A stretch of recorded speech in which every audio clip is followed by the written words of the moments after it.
Hello, hello, everyone, and welcome back to Airdomo's Beyond Borders. I'm Stephanie, co-founder of Airdomo. Summer is right around the corner, and that is when Europe really shows itself off. The light is longer, the towns come alive, and it's not a coincidence. It's when most international buyers actually fly over and start to look at property.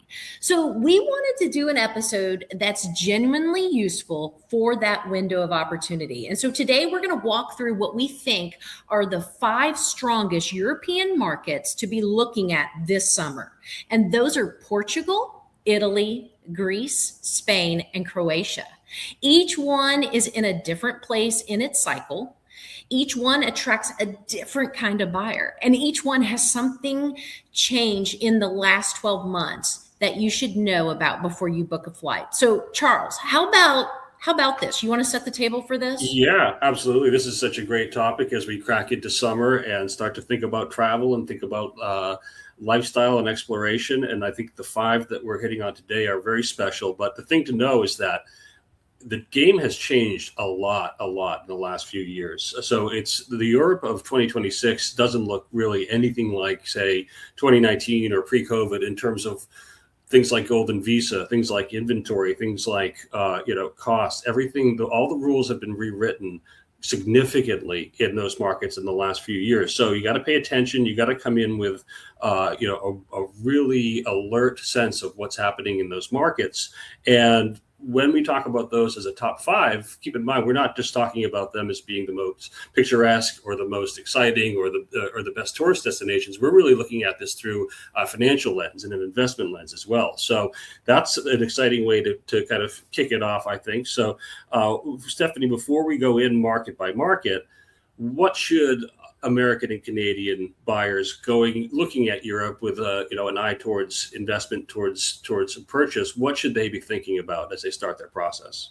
Well, the dollar is still buying meaningful more euro than it did pre-2022, which quietly knocks 10 to 15% off the real price of a European home for US buyers. Okay, that's huge, you guys. European central bank rates have also come down from their peak. So financing for those who want it, it's more workable than it was 18 months ago.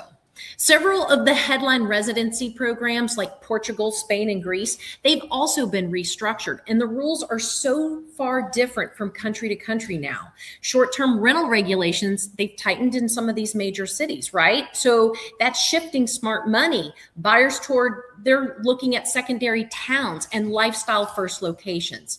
And inventory is finally coming back in places like Italy and Croatia, where it had been extremely thin and it was so hard to find great properties. So this is a moment where being specific about which country, which region, and which town actually matters more than ever. Yeah, absolutely. And I think you mentioned the rental regulations and some of the short-term things. Those are changing minute by minute. So keeping your finger on the pulse of those if that's part of your game plan, that is one that you have to pay special attention to in any of those markets. But let's start with one that has been a big story for international buyers for a while now. It's really become, I think, one of the biggest sort of expat destinations. That's Portugal. What are people seeing in Portugal? What's different in Portugal now than it was, say, 5 years ago? What does everyone need to know as they start looking inside? Well, Portugal, it's on the list, but the conversation has definitely shifted, okay? The big change you've probably heard about is that the golden visa is no longer accepts real estate as a qualifying investment. That was the big pull of why we were all looking at Portugal, right? But that closed in 2023.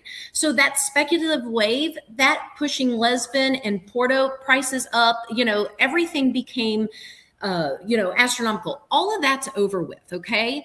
But what's left is actually something that's a little bit more interesting in our view, okay? The D7, which is the passive income, and digital nomad visas, those are still extremely active, and they're right pathways for most lifestyle buyers, okay? And this is where people really love to talk about this passive income. Lisbon, and they, these places have cooled from their peak, but they also remain extremely expensive, okay? The Silver Coast and the Algarve interior are where the value is. Coastal lifestyle at half of the Lisbon price, okay? So when you start to look at airdomo.com and you look at some of the places we have on the coastal lifestyle, it's half of what the Lisbon price is, okay? And then the Corpora and the Maldives corridor south of Lisbon is the new high-end story, right? It's quiet, it's got low rises, it's design-led. Yeah. So Portugal of our list, that's maybe one of the ones that's a little more mature, like the early easy money stage has probably gone past, but it's still got a great lifestyle play. It's still got one of the best sort of setups for folks owning properties internationally, and so retains its popularity and is still a great option to keep your eye on. But let's move to the next one that I'm kind of excited about, because I'm going to be there next week and I can maybe go house hunting and take some of our own advice over there. We're at Italy. Everybody, loves Italy. Everybody has watched Stanley Tucci prancing around and getting, all the great food and going to all the great locations. If you're thinking about buying there, what do you need to know in 2026? I tell you, Italy is having a genuine moment, all right? But it is the €1 home stories are real, okay? But they're a renovation project, not a finished home. And the renovation math has to make sense for you. But there's great opportunity here, okay? What we're actually seeing buyers move to is Pugili, and I'm going to mispronounce these names, so I apologize up front, okay? So, but there is so many opportunity to buy homes in these certain valleys in Puglia, in Ostunia, and Sister Mean. I don't know, Charles. I don't know about that one. Lydia. You're doing great. Okay, perfect. But this is where you can get restored estates with strong rental potential. People have gone in and they've started restoring this old architecture, right? And then Tuscany is still Tuscany, but the value has moved south toward Miramar and into Umbria. Lake Como remains the trophy market. There's a limited supply there, right? It's deeply international, and prices are firm. Sicily continues to offer the lowest entry point in the country with very strong tax incentives, right? The 7% flat tax on foreign income for retirees relocating to qualifying southern towns is still in effect. Milan is also the city to watch for on the investment side. It's Italy's strongest urban fundamental. Yeah, and Italy is one of those places where boots on the ground, local experience, expertise really does matter, because it changes. It's so hyper specific to the locality. Like it's hard to say one region is better than the other. It really comes down to the town or the village or the neighborhood within the city to really experience what's got value for you. But the next one up, another favorite of mine, Greece. And I think Greece gets overlooked sometimes. Why does it get overlooked, and what is what's the play with Greece? Well, Greece does. And look, Greece is the most undervalued of the major Mediterranean markets, okay? And here's the thing, the golden visa is still very active in Greece, okay? The threshold, though, has been raised to 800,000 euros in Athens, all right? There's several high demand islands. Let me tell you something about Greece, and here's what I love about it. Couple of my clients here in the United States, he knew that when they went to retire that they couldn't afford Florida, but they wanted this lifestyle of where could their money go for a long period of time? Where could they have island life? Where could they truly enjoy? And they ended up purchasing a bed and breakfast in Greece for 500,000 US dollars, and it's income producing. And this is something that they're going to enjoy for the rest of their lives, and their money is going to go so far much further. And so this is the type of thing that we're looking at when it comes to Greece, okay? There's so many opportunities there, and Athens has been strongest performing major European capital for residential price growth over the last 3 years, but things are still affordable, right? You don't need to go there and spend 5 million US dollars. It's totally not necessary. Okay.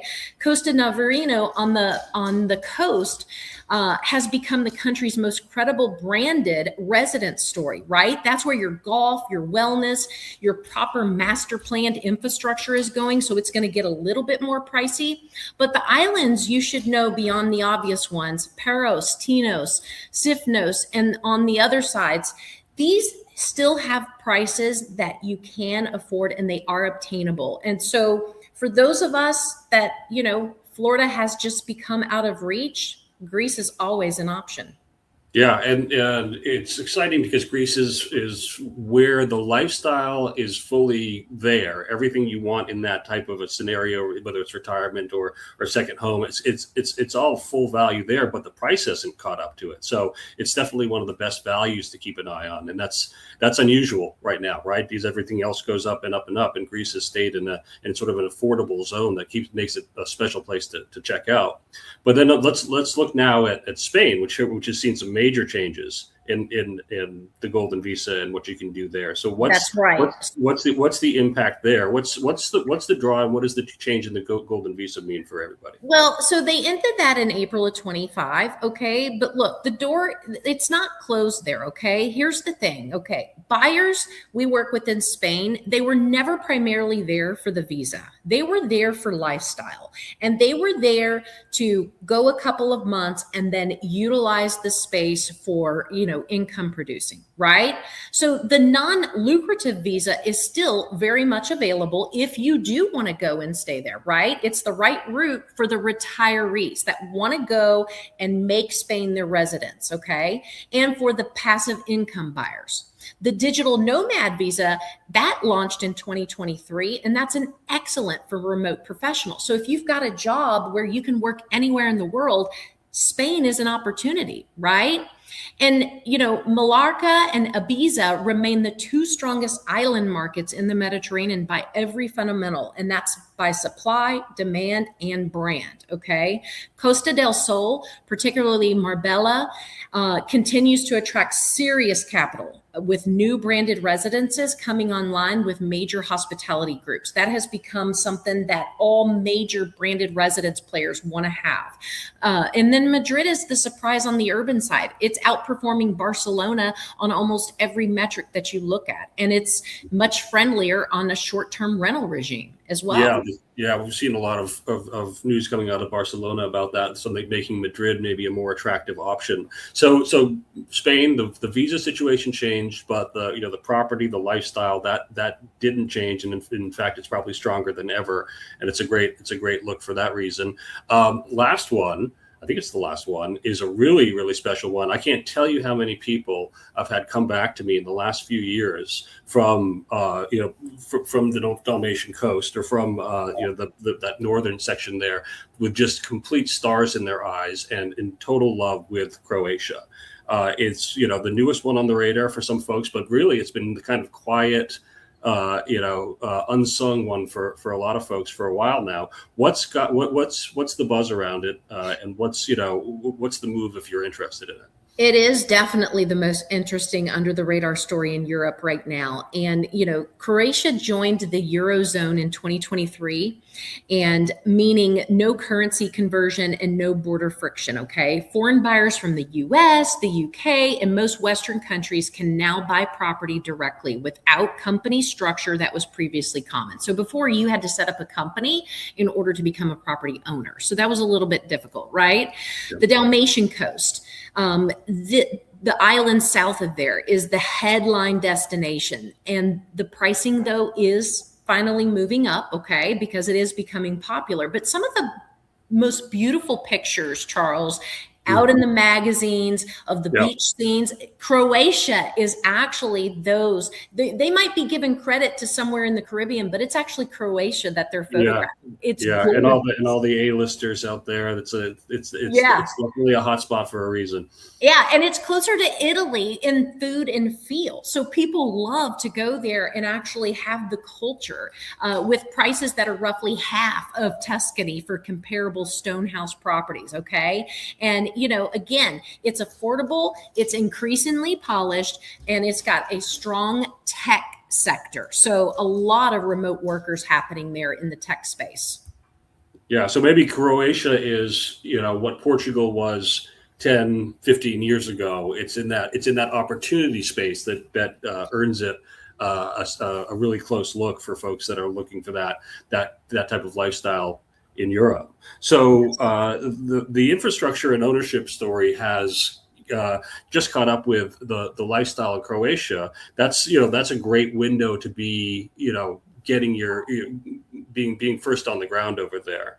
So that's that's the short list for the summer. What's your favorite, Stephanie? What would you do if you were heading over there right now and with your wallet open? Well, my husband would say Italy because he's Italian, but I've always said Greece. But now, after the research I've done on Croatia, it's a hard choice. I'm telling you, I'm thinking Croatia because you know me, Charles. I always want a deal, so I think there might still be the deal there.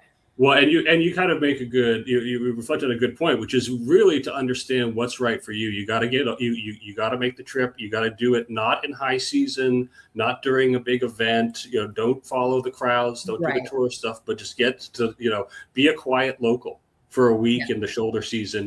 Narrow your list down, get out there, get on the ground. That's really the best way. And then when it's time to talk, about the finances, about the residency, come to someone like an Airdomo, come over to talk with us, and we can help you with the hard questions about it.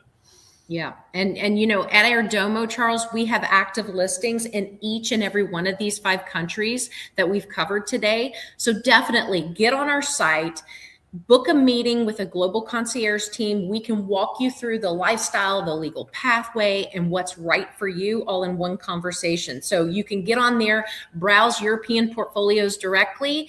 And again, if you need personal guidance, we're here to do that for you. So until next time, thank you very much. We'll see you. Bye. Bye-bye.